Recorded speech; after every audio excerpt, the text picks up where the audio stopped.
Mobile, internet, banking apps, आपल्या रोजच्या जगण्याचा भाग बनलेली ही साधनं आता जितकी उपयुक्त तितकीच धोकादायकही बनली आहेत. एका चुकीच्या क्लिकमुळे माहितीचं आणि पैशांचं नुकसान होऊ शकतं आणि आपल्याला कळतं तेव्हा उशीर झालेला असतो. ही आहे एक खास मालिका, सायबर जागरूकतेची, जिथे आपण ऐकणार आहोत काल्पनिक पात्रांच्या माध्यमातून सायबर फसवणुकीच्या सत्य घटनांवर आधारित गोष्टी. या कथा तुमचं मनोरंजन तर करतीलच, पण त्याहून महत्त्वाचं, त्या तुम्हाला सावध करतील. ही सिरीज शिक्षण व जनजागृतीसाठी तयार केली आहे. यामधील सर्व पात्र, घटना, नावं आणि स्थळं काल्पनिक आहेत. कोणत्याही जिवंत अथवा मृत व्यक्तीशी यांचा संबंध असल्यास तो निव्वळ योगायोग समजावा. चला तर मग, शिका आणि शहाणं व्हा. कारण डिजिटल जगात सावधगिरी हीच खरी सुरक्षितता. तंत्रज्ञान आपल्या आयुष्याला सोपं करतं, पण कधी-कधी तेच तंत्रज्ञान आपल्याला फसवणुकीच्या जाळ्यात ओढतं. आजची गोष्ट आहे विनायक सरांची, निवृत्त शिक्षक, ज्यांनी हळूहळू तंत्रज्ञानाशी गट्टी करायला सुरुवात केली. पण एका बनावट ईमेलनं त्यांच्या खात्यावर घाला घातला. त्या मेलमध्ये नक्की होतं तरी काय, आणि एका क्लिकनं काय बदललं त्यांच्या आयुष्यात? ऐका ही वास्तवावर आधारित पण डोळे उघडणारी गोष्ट. कर्वेनगरच्या एका शांत गल्लीत वळणावर वसलेलं एक जुनं पण सजीव घर. अंगणात गुलाबांचे ताटवे आणि त्यांच्या दरवळीत मिसळलेला सकाळच्या चहाचा सुगंध. कोपऱ्यात रेडिओवर हळुवार गझल सुरू असे. या निवांत घरात राहत होते विनायक पाटील, निवृत्त शिक्षक, नीटनेटके, शांत आणि हळव्या मनाचे, पण काळाच्या बदलत्या गतीकडे डोळसपणे पाहणारे. पूर्वी त्यांची सकाळ चहा आणि नवप्रभात वाचल्याशिवाय पूर्णच होत नसे. पण काळ बदलत गेला. नातवाचा हसरा फोटो व्हॉट्सॲपवर झळकला आणि पहिल्यांदा त्यांच्या चेहऱ्यावर एक वेगळंच हसू उमटलं. त्यानंतर फेसबुकवरून जुने वर्गमित्र सापडले. आठवणी जाग्या झाल्या, आणि आठवणी जशा जाग्या झाल्या तसतसं मन नकळत ओलावलं. मुलगा आणि सून अमेरिकेत. संवादाचं एकमेव साधन मोबाईल. पहिल्यांदा हातात घेताना त्यांना मोबाईल म्हणजे खेळणंच वाटायचं, पण आता ते त्यांच्या दैनंदिन संवादाचं दार बनलं होतं. नोटाबंदीच्या त्या गोंधळात त्यांनी पहिल्यांदा असहाय्यतेची चव चाखली होती. एका सकाळी पेपरमध्ये छापून आलं, रातोरात 500 आणि 1000च्या नोटा अमान्य. बँकेबाहेर रांगा, ATM-पाशी तासनतास उभं राहूनही काही मिळेना. विनायक सरांच्या डोळ्यांपुढे वर्षांचा साठवलेला पैसा कागदाच्या ढिगात बदललेला. क्षणभर वाटलं, जर तेव्हाच ऑनलाईन व्यवहार करता आले असते तर. हा अनुभव त्यांच्या मनात खोलवर ठसला. तेव्हापासून त्यांनी तंत्रज्ञानाला अनोळखीशा आपुलकीने जवळ करायला सुरुवात केली, सावधपणे, पण शिकण्याच्या आंतरिक इच्छेने. मग आला तो दिवस, जसा एखाद्या शांत सरोवरात अचानक दगड पडावा तसाच. सकाळ नेहमीसारखीच होती. चहा, रेडिओवर हलकीशी गझल, पण मनात एक अनामिक खळबळ होती. चहाचा शेवटचा घोट घेता घेता त्यांच्या मोबाईलवर एक ईमेल झळकला. कर विभाग, 18,000 कर परतफेड मिळवण्यासाठी आपण पात्र आहात.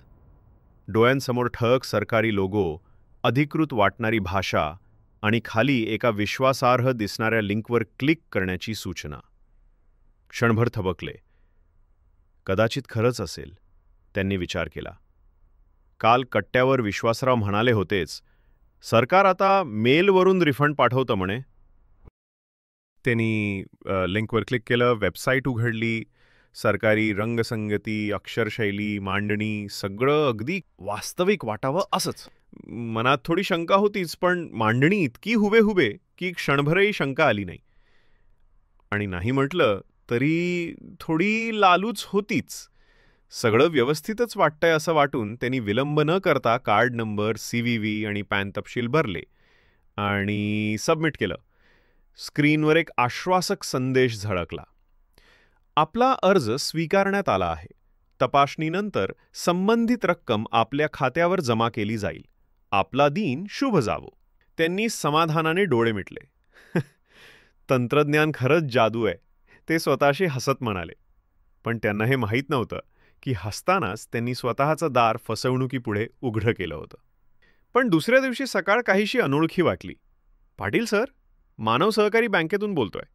आपल्या खात्यातून 85,000 ट्रान्सफर झालेत. आपणच व्यवहार केला का? त्यांच्या हातून चहाचा कप अलगद सुटला. नाही, मी काही खरेदी केलं नाही. त्यांच्या आवाजात घबराट होती. कदाचित काहीतरी गैरसमज झाला असावा.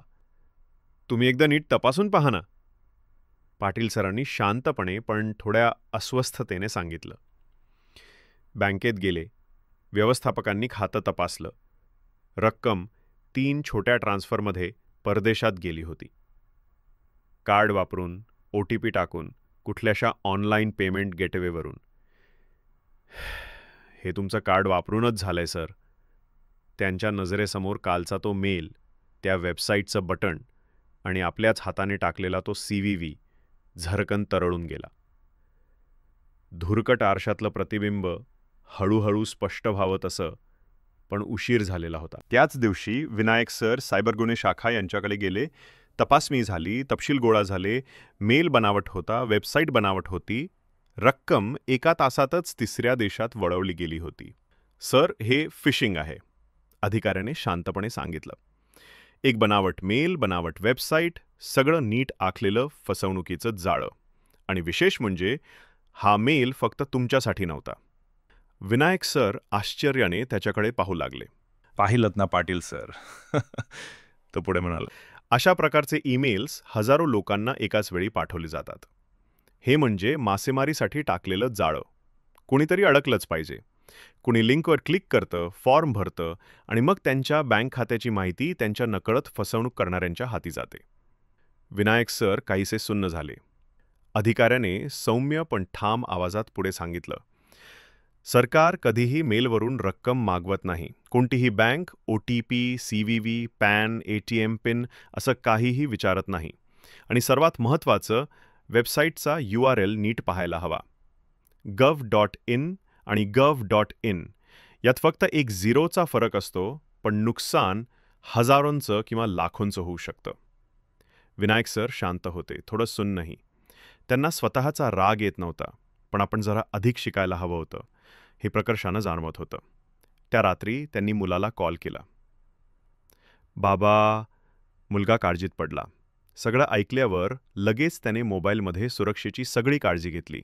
दुहेरी ओळख, अँटी फिशिंग ॲप्स, अनोळखी ईमेलसाठी स्पॅम फिल्टर्स. त्यांनी स्वतःही बँकेच्या ॲपमध्ये device lock, log in OTP, international transfer block हे पर्याय सुरू केले. आता विनायक सर काहीही ऑनलाईन करताना पहिल्यांदा थांबतात, एक खोल श्वास घेतात आणि मग स्वतःलाच विचारतात, हे खरंच आहे ना? तपासून पाहूया. त्यांची नवीन सवय बनली आहे. विचार करा, तपासा, मगच कृती करा. आता कट्ट्यावर गप्पांचा सूर बदललाय. अरे, तुला पण आला का रे तो रिफंडवाला मेल? URL बघितलास ना नीट? gov.in होतं की gov.in? OTP? अगदी बायकोनं मागितला तरी देऊ नकोस.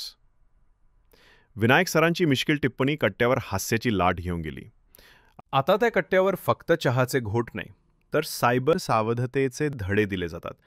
आणि गप्पा रंगताना विनायक सर मिश्किल हसून म्हणतात, फक्त गुलाब नव्हे, माहितीचं झाडही पाणी घालून वाढवावं लागतं, नाहीतर चोर येतो आणि ते मुळासकट उचकटून नेतो. ही गोष्ट तुम्हाला आवडली असेल, काही शिकायला मिळालं असेल, तर जरूर लाईक करा, शेअर करा आणि डिजिटल नारी विथ अनु या चॅनलला सबस्क्राईब करा. आपल्या अवतीभवती अनेक लोक अजूनही सायबर फसवणुकीपासून अनभिज्ञ आहेत. त्यांच्यापर्यंत हे ज्ञान पोहोचवण्यासाठी तुम्हीच एक महत्त्वाची लिंक ठरू शकता. पुढच्या भागात पुन्हा भेटूया एका नव्या कथेसोबत, सावधतेचा नवा धडा शिकण्यासाठी. तोपर्यंत लक्षात ठेवा, विचार करा, तपासा, मगच कृती करा. धन्यवाद.